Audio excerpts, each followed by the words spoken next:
Everyone has a phone, at least a flip phone. I know some people that they just can't handle social media and all that jazz.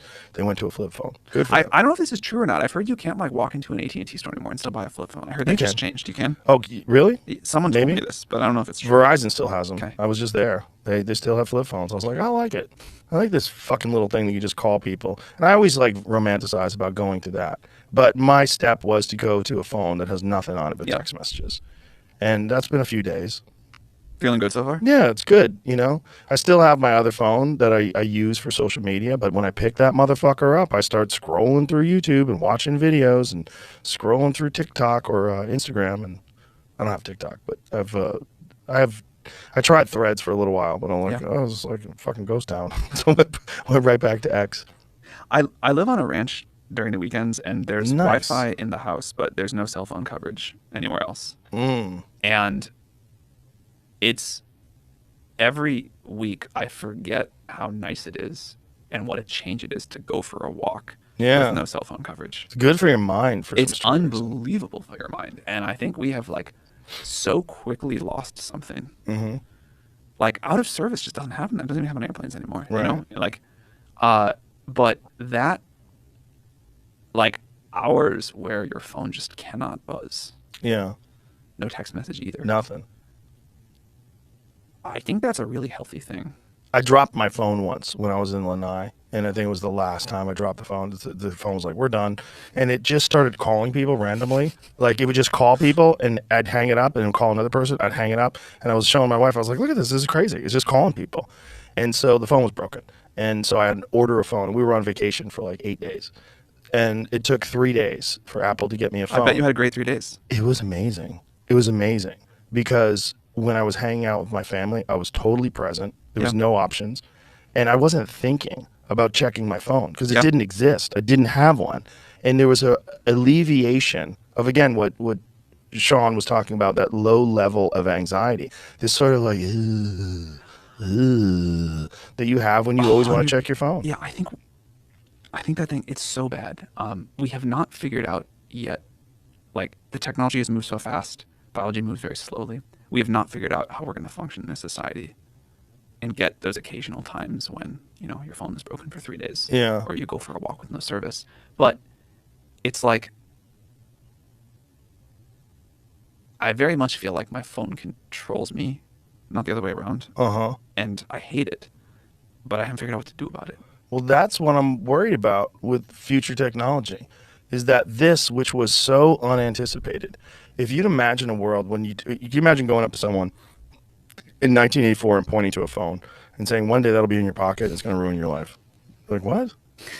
Like, yeah, one day people are going to be jerking off to that thing. You're like, what? One day people are going to be watching people get murdered on Instagram. I've seen so many murders on Instagram over the last few months. Really? I've never seen one. It's been a bad timeline. Me and my friend Tom Segura, every morning we text each other the worst things that we find on Instagram. Why? For fun. He's a comedian. Okay. We're both comedians. That's fun to you? Yeah. This is fucking All right. just ridiculous. I mean, just crazy car accidents, people get gored by bulls, and like we try to top each other. So every day he's sending me the most. Every day when I wake up and I check, Tom, fuck, what do you got? You know. Can you explain what's fun about that? Well, he's a comic and I'm a comic, and comics like chaos. We like ridiculous, outrageous shit that is just so far beyond the norm of what you experience in a regular day. And also the understanding of the wide spectrum of human behavior. If you're a nice person and you surround yourself with nice people, you very rarely see someone get shot. You very rarely see people get stabbed for no reason randomly on the street. But on Instagram, you see that every day.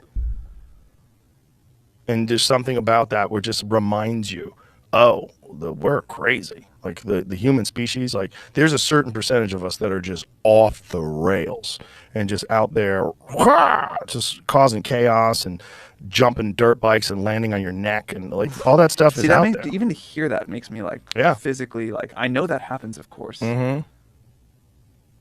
And I know like not looking at it doesn't make it not happen. Right. But it makes me so uncomfortable, and I'm happy to watch. Oh yeah, it makes me uncomfortable too. But yeah, we do it to each other every day. And it's not good. It's definitely not good, but it's also, I'm not going to stop. It's fun. But why is it fun? It's fun because it's my friend Tom, and we're both kind of the same in that way. We're just Just look at that. Look at this. That Look I at get. that. Look at this. And it's just a thing we started doing a few months ago. Just can't stop. And Instagram has like learned that you do that, so just keep showing you more and more. Instagram knows when my search page is a mess. When I go to the Discover like awful page, stuff happening to people. it's just crazy. But the thing is, it shows up in your feed too. That's what I understand about the algorithm. It knows you're fucked up, so it shows up in your feed of things like even if they're not people I follow, but Instagram shows them to me anyway. I heard an interesting thing a few days ago about Instagram and the feed, which is if you use it at off hours, when they have more processing capability available because less people are using it, you get better recommendations. So your feed will be better in like the middle of the night. What is better though? Doesn't your feed More addictive to you or whatever. right? So for me, better would be more murders, more animal attacks. Sounds horrible. It's horrible. It's just it seems to know that's what I like. It seems to know that that's what I interact with, so it's just sending me that most of the time. Yeah, That probably has all kinds of crazy psychological I'm effects. sure. Yeah, I'm sure that's also one of the reasons why I want to get rid of it and move away from it. Yeah, so maybe it went too far. I don't even know if it's too far, but what it is it's showing me the darker regions of society, of civilization, of human behavior. But you think we're about to edit all that out? I wonder if that is a solution. I really do, because I don't think it's outside the realm of possibility.